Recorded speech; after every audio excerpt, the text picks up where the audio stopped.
Hi everyone, happy Wednesday. We are halfway through the week. I hope everyone's having a great Wednesday. Let me know if you can hear me. If you are on, let me know below. Say hey, say hello. I want to know you're here. And also where you're watching me from. I am now streaming live through my Facebook page, my Facebook group, as well as YouTube. So let me know below as well where you are watching from. And yes, if you're watching this on replay as well, let us know below if you're watching this on replay. But today I'm excited. I've been having some technical difficulties, and I did forget one thing as well of what we're talking about today. So we're going to be talking about how to eat enough iron and zinc as an athlete without eating meat. There we go.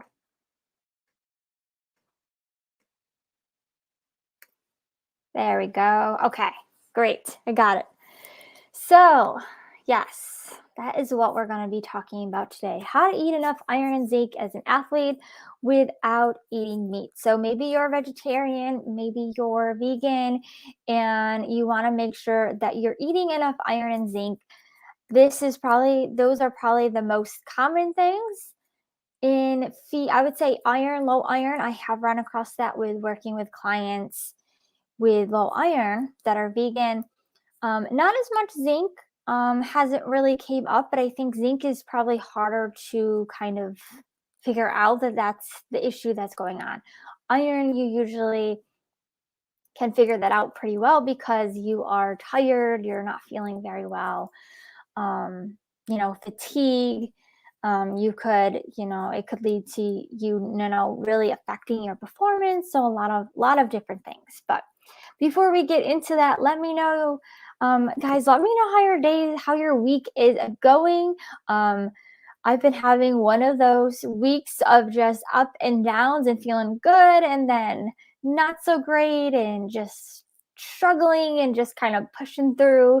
A lot been going on here. If any of you have been following my journey, you might kind of know things that I've been talking about that I've been dealing with, but we are pushing on. We're going to keep going. We're trying our best to stay positive, and that's what I try to really tell you guys as well.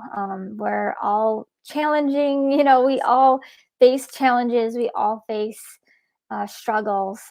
We all are, even if you don't see it. So sometimes I think social media, we may not really see all the bad times and all of those things. And sometimes for me, it's hard for me to show those things on social media. So I tend to kind of retreat. And if you notice that I'm not as active on social media, that can be why. Sometimes I just need my time to be away from it all. So I hope you guys, though, are having a good week. So let's get started here.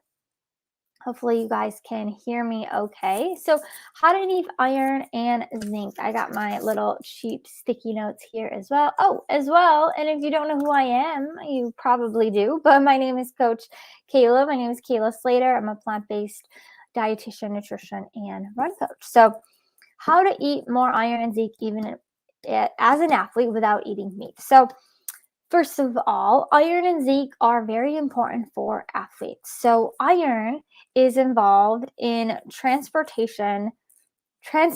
of oxygen in your blood. So iron is so important, right? We can't perform without making sure we're getting enough iron.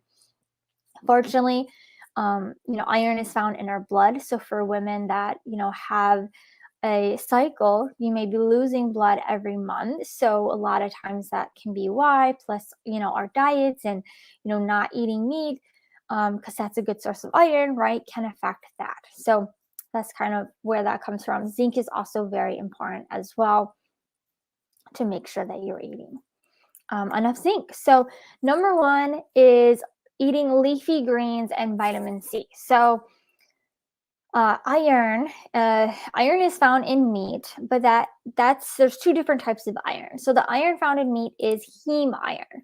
The iron found in plant-based foods is non-heme iron. So they do absorb differently.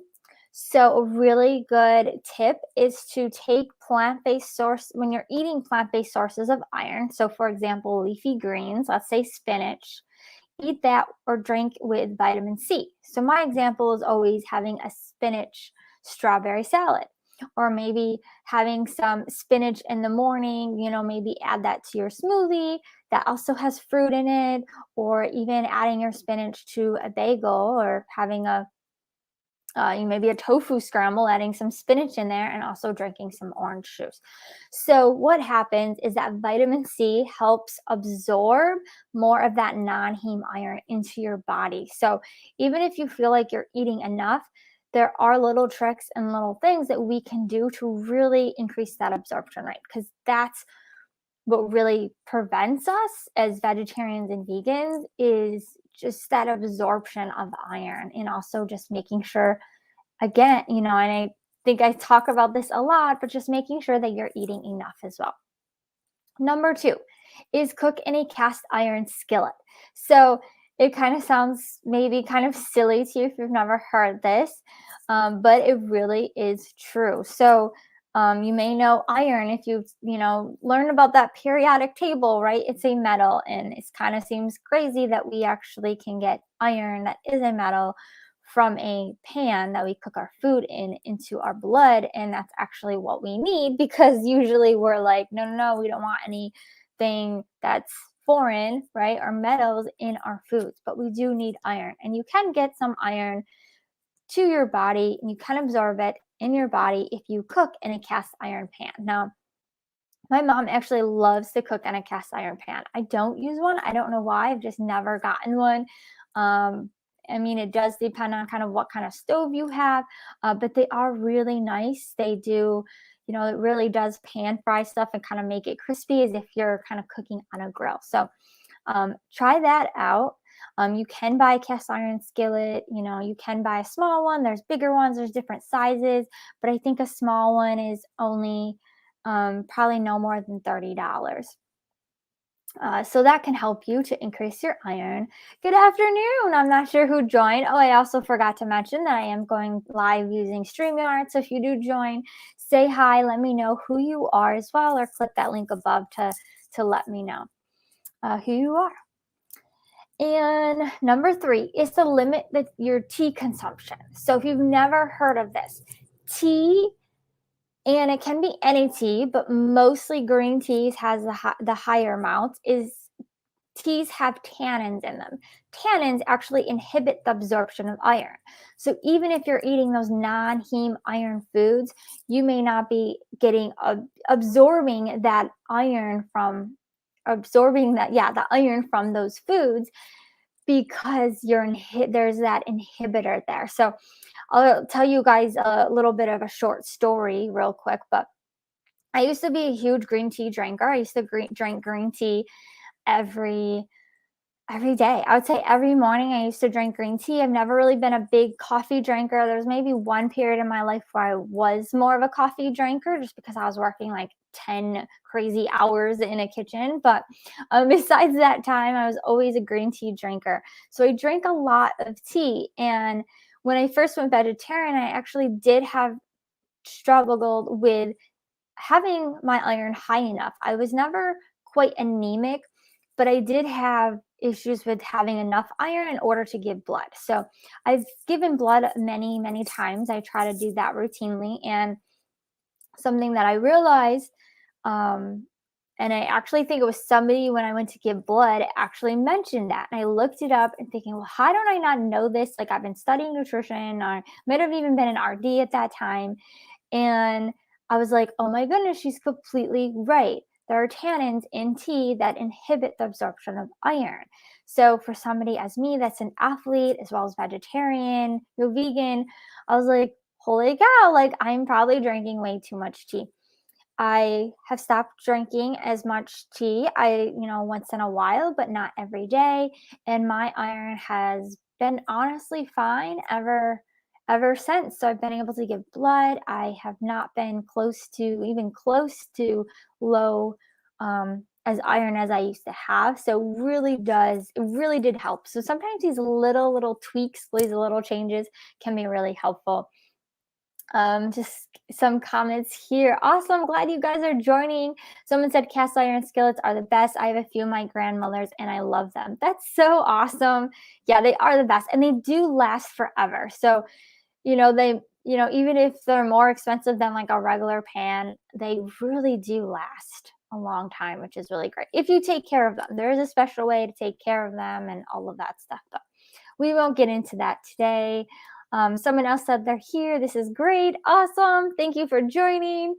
All right, to continue. Number 4 is eat at least 3 servings of beans and legumes. Now, if you are vegan and you don't eat enough beans or legumes, or you don't need at least 3 servings of beans, I encourage you to try to do so, because beans and legumes have they're not only a good source of protein, a low-fat protein, but also they have a good source of iron and zinc. And I see this a lot with the clients that I work with. They don't eat enough beans and legumes. So we're still getting enough protein, or at least the minimum amount, which is good, because I don't believe you need a lot. You need a little bit more as somebody that, maybe is more active as an athlete, but for at least endurance athletes, you don't need as much. Even for those that are lifting weights and are more focused on bodybuilding, I don't recommend anything over 2 grams per kilogram of your body weight, because you don't want to stress out your kidneys and overload yourself with protein. But most of my clients don't have an issue getting enough protein, and they might not even hit this 3 servings of beans and legumes. But what's important is what we were just talking about, is still making sure to get those servings, because you still want to make sure that you can get your iron and zinc. As I said, leafy greens are also a really good source of iron as well, but your beans and legumes are as well. And number 5 is to eat a serving of nuts daily. So nuts also have some iron and zinc, so those can also be helpful. Cashews, almonds, walnuts. There's so many different nuts. I recommend it a lot is, trust trail mix, a handful of that as a quick snack that gives you your healthy fats, can help you give your omegas.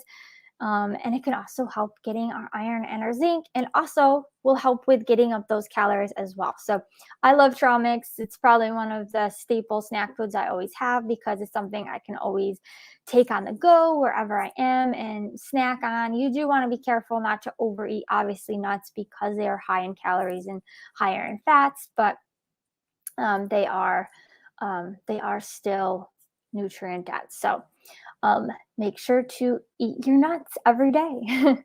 So I have some questions coming in. This is awesome. Thank you guys so much for joining. Someone said they love cashews and almonds, peanuts too, mix in a plant-based yogurt or make a trail mix. Absolutely. That's what actually I do a lot, recommend to clients, is make your own trail mix. If you can't, find one, or, you want to save money. I don't know where you guys are from or where you're located, but we have Aldi's, and I love going to Aldi and getting sunflower seeds, getting my almonds, getting the cashews. Usually we'll get some dried fruit like banana chips or dried cranberries, and I'll just make my own trail mix. I'll mix it together. I actually broke my cookie jar, but I actually used to put my trail mix in my cookie jar. So that's where I would keep, my mix of trail mix. But you could always just use a glass jar, mix up your own, and save it. And should nuts be refrigerated? No, nuts do not need to be refrigerated. Oh, this is just a sidebar question. If switched phones and laptops, do I need to be registered on StreamYard? Anika, I'm not actually sure, Anika. It might not be if your name's not coming up. So if that helps, I don't see anybody's name actually coming up. It says, I'll show you. It says Facebook user. So possibly yes, probably because you're using a different device. Yep, probably. Awesome, cool. Any other questions does anyone have? So real quick, I'll just summarize everything that we just discussed. So to eat enough iron and zinc as an athlete without eating meat, number one is choosing more leafy greens and eating those leafy greens with vitamin C. So those are your fruits, 100% or 100% juice are your best sources of vitamin C. Number two, cook in a cast iron skillet. Number three, limit your tea consumption. So if you drink every day, maybe try every other day, just kind of try to limit it just as you would anything else. Like maybe if you're a soda drinker and you're trying to, really kind of wean yourself off that soda, just kind of do what works for you. If you're better just going cold turkey, go ahead. Or just kind of, just start to limit it, just do a little bit less and see if that helps. And number four is to eat at least 3 servings of beans and legumes a day. So those are your black beans, chickpeas. Those are just my favorites. always the ones I talk about. Pinto beans, canali beans, something like that. White beans, those white beans, there's tons of beans. Lentils are really popular. So many different types of beans and legumes. So make sure you're eating those. And number 5, eat a serving of nuts daily. Almonds, cashews, peanuts, sunflower seeds, any of those nuts that go into that category. So, okay, I have another question here. Awesome. So if you guys have any other questions, type them below and I will get to them when I can. So thank you guys so much. Black eyed peas. Yes, I forgot about black eyed peas. That's a great one too. Thank you. So someone asked or said that I'm trying to lose weight. I'm happy to add cashews, etc. But can you talk about portions, not just for nuts, but hummus and more? I know this is a broad question. Yes, absolutely. No, this is a very good question because your nuts and your hummus does count as a serving of fat. So it depends on how much fat that you need, but fats are higher calories, right? So usually those are the ones that we want to make sure that we're eating them or limiting them and making sure we're eating the right portions. So I believe for a serving of fat, so it depends on the food, but let's just say nuts. We'll just kind of use nuts as an example here. So a serving of nuts is, I believe, about a quarter cup. So best way to know that, let's see. So I always do, I think what a quarter cup is. So a cup, to kind of estimate that, is about the size of your fist. So about half your fist is going to be about a half a cup. And then I guess it would be a quarter, right? A quarter of your fist that is going to be a one serving. So it doesn't mean that you only can have one serving, but that is what one serving is. You can also always look on the back of your food label and look at what that serving is. It isn't very much. So, say you have 2 servings or, whatever that is, say that's like a half a cup of nuts, then you just want to be, kind of just aware of where your other fats are coming from. So say you have like a half a cup of nuts, you wouldn't probably want to go and eat a whole thing of hummus plus, have maybe let's see, some kind of like cashew sauce on your pasta or something. You're right. So you want to kind of think about, just as in any other food, like if you're diabetic, you just want to limit those carbs, right? And kind of spread them out, be aware of what you're eating, kind of substitute things, knowing what you had before. So hopefully that helps. So yes, portions are definitely important. And the best advice I can give is just kind of estimate them. Don't feel like you have to like really measure them out, but it is, you're right. It's good to eat them in portions and not eat the whole bag or whole container. Another thing too with the nuts and what I recommend, and this is actually what I do even with like, I'll have those little, does anyone know those little Pyrex containers? They're like little glass bowls. So you can use them for yogurt. I actually I'll put my peanuts in there plus some chocolate chips. And I just use that small little bowl, because if I had a big bowl, I'd probably fill a lot more in there. So it kind of helps me to portion that out. So that's another, I think, tip too with portions, that, instead of eating directly from the container or bag, kind of use a smaller bowl or, container, something that you can eat them out of. Yeah. So hopefully that helped. Awesome. Awesome questions, everybody. This is great. I love this. So awesome. Awesome. Awesome. Awesome. Okay, cool. I think I got through everyone's questions. Yay, that helped. Okay, great. Yes, and let me know if you do have any further questions. I could definitely follow up with you as well, and we can talk more. Awesome. Thank you guys so much for joining another Wednesday Live with me, Coach Kayla. And if you guys do have any questions at all, don't hesitate to reach out. Just a couple announcements for the, Facebook group. We are in the last week of our May challenge. So make sure to keep doing those polls, and then I will announce a winner at the end of this May. And then June, there's going to be actually lots of changes coming up. I'm not going to announce any. I don't have my calendar in front of me. Lots of changes coming up, but I will probably go in the group and announce kind of the changes, things like that going on. But other than that, I think that's really all I have. So yeah. Oh, thank you, Anika. And someone asked, do you bring nuts on your long runs? I don't. So nuts are a fat, right? They're a healthy fat, but they are a fat. And so fats are important for energy. So our main energy sources for running is fats and carbohydrates. Well, I should say carbohydrates, number one, and then fats as well for longer distance. Now, nuts would be good maybe if you're ultra runner and kind of you have a break and kind of have time to digest. But you do want to be careful eating fats in general, because it takes your body longer to digest.